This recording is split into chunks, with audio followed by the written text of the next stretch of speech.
চাকরি প্রার্থীদের জন্য একটা সম্ভাব্য ভালো খবর দিয়ে শুরু করতে চাই, কারণ যে খবর পাওয়া যাচ্ছে সোমবারের মধ্যেই হয়তো এসএসসির সব নিয়োগ মামলার রায় বেরোতে পারে। কারণ আপনাদের মনে থাকবে দেশের শীর্ষ আদালতে 6 মাসের মধ্যে বিষয়টিকে শেষ করার কথা বলেছিল, এরকমই নির্দেশ দেওয়া হয়েছিল। তাই অন্তত 25,000 চাকরির ভবিষ্যৎ নির্ধারক মামলার রায় আগামী সোমবারের মধ্যে হতে পারে বলে জানা গিয়েছে। আমাদের সঙ্গে সরাসরি রয়েছে প্রতিনিধি অর্ণব। এসএসসি এই নিয়োগ সংক্রান্ত যে সমস্ত মামলার রায় বেরোতে পারে বলে একটা খবর পাওয়া যাচ্ছে, সেখানে প্রচুর জটিলতা তৈরি হয়েছিল, প্রচুর প্রশ্ন উঠেছিল। অবশেষে সমস্ত প্রশ্নের কি উত্তর পাওয়া যাবে?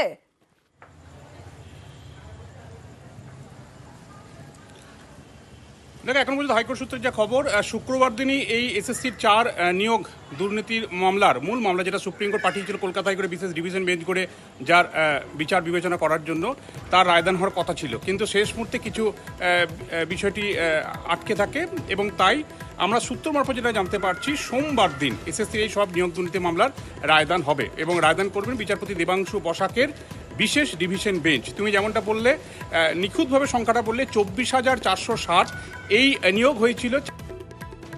এই নিয়োগের একাধিক বিষয় সামনে আছে এবং সেক্ষেত্রে দেখা যায় মেইন যে বিষয়টা তা হচ্ছে ওএমআর এর কার্যক্রম, অর্থাৎ অকৃতকার্যে কৃতকার্য দেখিয়ে তাদেরকে চাকরি দেওয়া হয়েছে, এই ছিল অভিযোগ। এবং চাকরি বাকি ছিল একক বেঞ্চ এবং ডিভিশন বেঞ্চের অর্ডার মেনে, যদি সুপ্রিম কোর্ট তাদের লক্ষ্য করে সে মুক্তি করেছিল। কিন্তু এই অবস্থায় এই চাকরিগুলোর ভবিষ্যৎ কি? এই 24,600 চাকরি কি একেবারে বৈধতা পাবে হাইকোর্ট থেকে, নাকি এর পেছনে অন্য কোনো বিষয় আছে? কারণ মেয়াদ উত্তীর্ণ প্যানেল থেকে কোনো নিয়োগের বৈধতা নেই, বারবার শুনানি চলাকালীন বলেছিলেন বিচারপতি দেবাংশু বসাক। কাজেই যে প্রক্রিয়া টেন্ডার হয়নি, একটা নির্দিষ্ট সংস্থাকে টিচারশিপের মাধ্যমে বরাদ দেওয়া হয়েছিল, নাইজা কমিউনিকেশন, এই সমস্ত বিষয়গুলো উত্তর মিলে যাবে। এবং প্রায় 10,000 থেকে 11,000 চাকরি, এই চাকরিগুলো কিন্তু গোলমেলে জায়গায় রয়েছে আইনজীবীরা বলছেন, এবং তাদের ভবিষ্যৎ কিন্তু বিচারপতি দেবাংশু বসাকের ডিভিশন বেঞ্চ নির্দিষ্ট করে দেবে। এবং আমাদের কাছে যে খবর, সোমবার দিনে কিন্তু এই মামলার রায়দান হতে চলেছে এবং সেখানেই সমস্ত কিছু ফয়সালা হয়ে যাবে। এবং সুপ্রিম কোর্টের ডেডলাইন 9 মে নয়, 6 মাসের মধ্যে যেটা ছিল, তার অনেক আগেই বিচারপতি দেবাংশু বসাকের ডিভিশন বেঞ্চ এই মামলার রায়দান করতে চলেছেন, আমাদের সূত্রের খবর। ধন্যবাদ।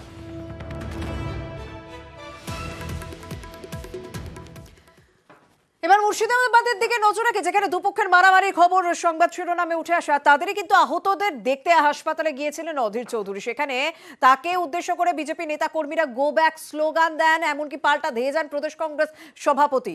আর এই মুর্শিদাবাদের আরো যে সমস্ত ঘটনা, যে সমস্ত অভিযোগ, পাল্টা অভিযোগ উঠছে, তা নিয়ে কিন্তু আজ মমতা বন্দ্যোপাধ্যায়ের সুর ছিল সপ্তমে।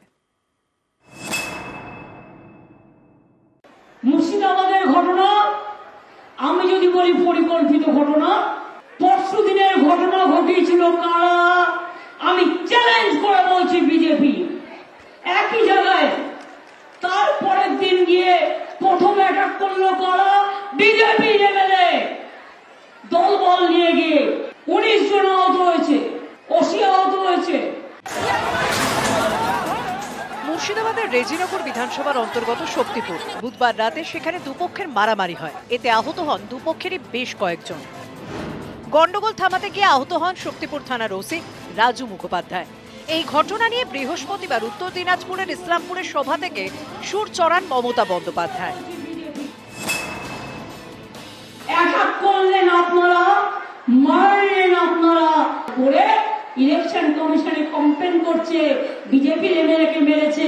কিন্তু এই ছেলেরা যে কমপ্লেন করেছে বিজেপি এমএলএ কে অ্যাটাক করেছে, তাকে কেন গ্রেফতার করা হবে না? রামনবমীর আগের দিন কেন আপনারা হঠাৎ করে ডিআইজি কে সরিয়ে দিলেন? এই প্ল্যানটা করবার জন্য যে পরের দিন নাটক করে বেড়াবেন।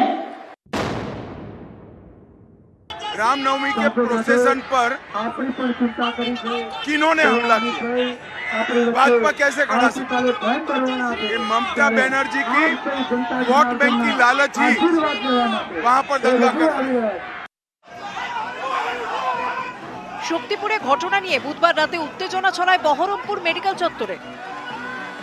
শক্তিপুরের মারামারিতে আহতরা ভর্তি ছিলেন বহরমপুর মেডিকেলে। তাদের দেখতে যান অধীর চৌধুরী। তখন অধীরকে ঘিরে গো ব্যাক স্লোগান দেন বিজেপি কর্মীরা। পাল্টা ধেয়ে যান অধীর চৌধুরী। মুহূর্তে উত্তেজনা ছড়ায় হাসপাতাল চত্বরে। হাতাহাতিতে জড়িয়ে পড়েন বিজেপি ও কংগ্রেস কর্মীরা।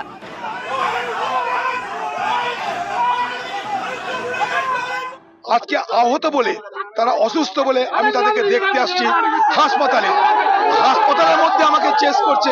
যিনি অন্যতম এই ধরনের পরিস্থিতি তৈরি করবার জন্য পরোক্ষভাবে দায়ী, কিন্তু তার এটা অধিকারের মধ্যে পড়ে না যে এ ধরনের বক্তৃতা করা। দিয়ে যদি সেখানে যান তো গোব্যাক স্লোগান মানুষ দেবেই। এই ঘটনার প্রতিবাদে এদিন বহরমপুরে 34 নম্বর জাতীয় সড়ক অবরোধ করেন বিজেপি কর্মী সমর্থকরা। বুধবার মেদিনীপুরে কোতোয়ালি থানায় একটি অভিযোগ জানাতে যান মেদিনীপুর লোকসভা কেন্দ্রের বিজেপি প্রার্থী অগ্নিমিত্রা পল। বিজেপির দাবি, প্রথমে অভিযোগ নিতে চাননি কর্তব্যরত অফিসার, সেই সময় থানার মধ্যেই বাগবিতণ্ডায় জড়ান অগ্নিমিত্রা পল। এফআইআর রিসিভ করুন। আমি একজন মহিলা, আমি একজন বিধায়িকা।